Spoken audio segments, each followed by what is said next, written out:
Hello everyone and welcome to Sinful Gaming. I hope you're all doing well, I hope you're all staying safe, and most of all, I hope you're all fighting that war against the grey. Today's video we'll talk getting started with Warhammer Age of Sigmar, and today we're going to take a look at the Hedonites of Slaanesh, and in particular the Invaders subfaction of the army. Now in this video we're going to go through talk about the subfaction abilities that make the Invaders a special type of Slaanesh army, before looking at a couple of units we recommend to get started with for the faction. We'll then take a look at some other units we recommend after this to make some additional purchases after those first couple, and then finally we'll finish off the video with a little sample 1000 point army list for you to use as some inspiration for starting your own Hedonites of Slaanesh army of the Invaders. And so, first of all, we have the figureheads of the Dark Prince rule. All friendly Invader heroes are treated as generals even if they are not the model you pick to be your general. Now this doesn't sound like much, but first of all, this will immediately increase the range of a lot of commands and abilities your models can use on the table to 18 inch rather than 12 inch, which is the standard for most heroes. This is massive as it just allows you to get those commands across the table where you need them at the right time. It really is vital, and especially can work really well with things like, you know, your heroic leadership, your inspiring bravery and stuff like that. Now, in addition to this, you roll the dice each time you pick a friendly Invaders hero to carry out a heroic action. On a 2+, you can pick one other eligible Invaders hero in your force on the battlefield to also carry out heroic action. This is just really cool, allowing you to, you know, multiply them, get multiple off, get all the ways you need. Can be really helpful. This also combines nicely with Escalating Havoc, which is a special heroic action that a friendly Invaders hero can pick instead of picking one of the ones from the core rules. And what this does is, if you do so, you pick an eligible command trait from the Obsessions of the Invader list, which is their specific set of command traits in the army. And that Invader hero, as long as they don't already have such a command trait, that hero is considered to have the command trait until the end of the turn. This can be really cool because there are certainly some useful command traits in that list that are going to give us a variety of different abilities to play around with. So we've got some of the ones where best of the best, you can add one to your general's attacks. Glory Hog, at the end of the combat phase, enemy units that are destroyed, you can potentially get some command points. And you've got Hurler of Obscenities, where you can actually give an enemy unit +1 to hit, but they are then -1 to their saves. So a really cool sort of give it and take scenario that actually has some cool play, I think, with this particular subfaction and some of the units we have access to. And so to get started with, I recommend the Lord of Hubris. I think he has some really fun play with some different abilities that work within this particular subfaction, namely that last command trait, Hurler of Obscenities, we talked about. I think has some nice play with him. His big ability is You First, I Insist, though, where effectively he can choose to forego attacking first. He gives himself Always Strikes Last, gives Always Strikes First to an opposing unit, but that unit must strike against him. Now, he also will get a 4-up ward because of this as well, so this is a nice little additional sort of bit of protection. He's a 5-up save, 4-up ward, you know, 5-win character. Not all that often he's going to survive this, but really has some fun playing it. He's not too unfortunate if you drop him as a general. He can make, you know, certain units battle line, like his Sigmar Twin Souls we're going to talk about in a second. But for me, I think he just brings a lot of utility to force, and it's such a fun techie piece. And in Invaders, doesn't matter if your general dies because there are other things you can use. Now, Only the Best Will Suffice as well is another ability where at the start of the combat phase you can pick a friendly Murminish, Painbringer or Sigmar Twin Soul unit within 12 inch, and if you do so until the end of that phase, each time a model in that unit is slain, they can fight before they are removed from play. This just gives, you know, some extra power to units which are already pretty decent. Now, talking of those Sigmar Twin Souls, they are the unit I'm going to pick to start with for this particular subfaction. You got 2 attacks, 3s, 4s, Ren 1, damage 2, with 2 wins each on a 4-up save. You also have a 5-up ward while they're within 3 inch of enemy units, so this is a little bit better than in combat because it means you're going to get this against anyone that's shooting into combat against you as well. Now, Ego-Driven Excess is their rule where they can subtract 1 from the attacks characteristic of melee weapons used by enemy units while they're within 3 inch of friendly units with this ability, which is really fun. And once again, this combines nicely with some of the things we're going to look at in the army list at the end of the video. And so, where to explore next? I think the Keeper of Secrets certainly has a ton of play inside this army.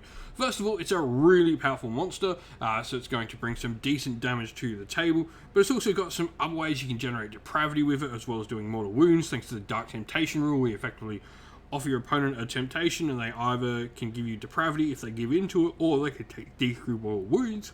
But the enemy unit also can have some cool things like excess of violence, where once per battle you can give a unit the ability to strike again, which is really fun. This can work well on certain turns where you're combining with other abilities throughout the particular force and get more out of your units. Now, if we're looking for another unit to bring in, the Demonettes, I think, do have a place within the force. First of all, you're probably going to want to pick some Demonettes up for some cheap summoning options within your force, but they also do have run and charge, which is fun. But for me, they're the cheapest option you get. They're nice, cheap bodies you can put on the table to hold the objectives, meanwhile doing the damage with your more powerful units. They can just bring, numbers to the table, and I think that is their biggest advantage. Now, looking at another unit we can bring to the table are the Myrmidesh Painbringers. Now, the Painbringers are sort of the opposite. They're much more defensive than the rather Sigmar's Twin Souls, which are a little bit more offensive. They do have the Paragon's Battle, where they add 1 to save rolls for attacks that target them while they're hollow within enemy territory or within 12 inch of an objective that you don't control.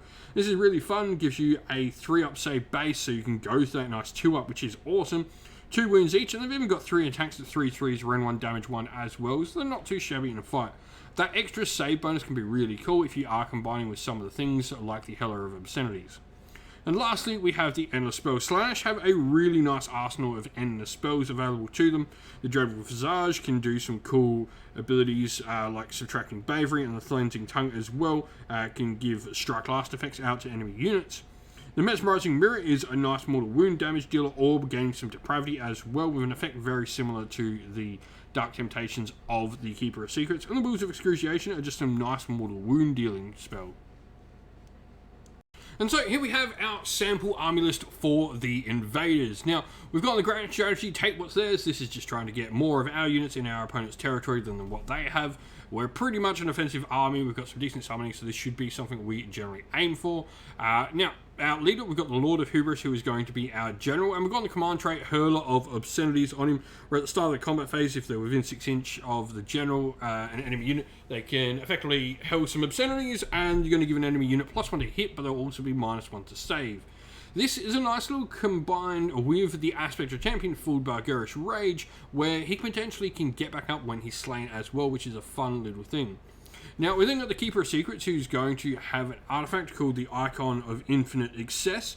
Once per battle at the start of the combat phase, you can say the bearer will plant the icon, and if you do so, you add 1 to the attacks characteristic of all Hedonites of Slaanesh units on the table by 1 until the end of that phase. And then we've got the spell on there. We've got Lash of Slaanesh. This is -1 attack. Once again, this combines nicely with the Sigmar's Twin Souls, which can make some debuffs as well. Putting debuffs on a unit we decide to use Heller of Obscenities on, I think, is a nice little combination, debilitating our opponent's user while giving them buffs, not helping them out in essence as well, and just allowing us to make the most of our attacks. Now, battle line wise, we do have those 2 units of Sigmar's Twin Souls. We also have a unit of Demonettes, and then we've got the Mesmerizing Mirror in there for some nice depravity or mortal wound generation wherever or however our opponent chooses to use it. Now, this is 1,000 points, perfect on the nose. We're a 1-drop force thanks to being a battle regiment as well. If you've got some ideas for an Invaders of Slaanesh army, let us know your thoughts down in the comments below. And so that's the end of the video. We hope you all enjoyed it. If you did, please don't forget to leave a like and subscribe to the channel if you haven't already.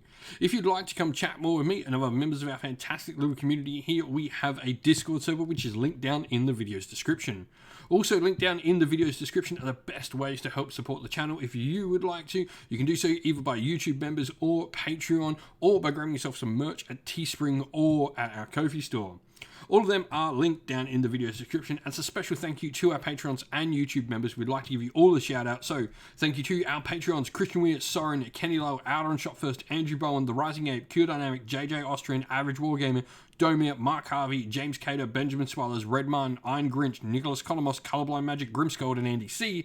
And to our YouTube members, Green Rich Gaming, Ronya, Lock Lorick, The Johnny84, David Ellsworth, Wolfric Nick, Baroque Chef, Ariana Edwards, Revenar, Pink Nico Fire, Robin Mankiller, Monty's Tabletop Terrain, John Castle, Davis Weird, James Tillman, Gargamel196, and Disco. Lastly, a special thanks, first of all, to Lady Witchfox Art, who does all the amazing art for the channel, everyone who helps come and provide the games for everyone to watch on the channel as well, and indeed all our fantastic mods and members of the community who keep our Discord and comment section a fantastic place for all to be. Thank you all once again, everyone. Stay safe, stay well, and most of all, keep fighting that war against the grey. Ciao for now.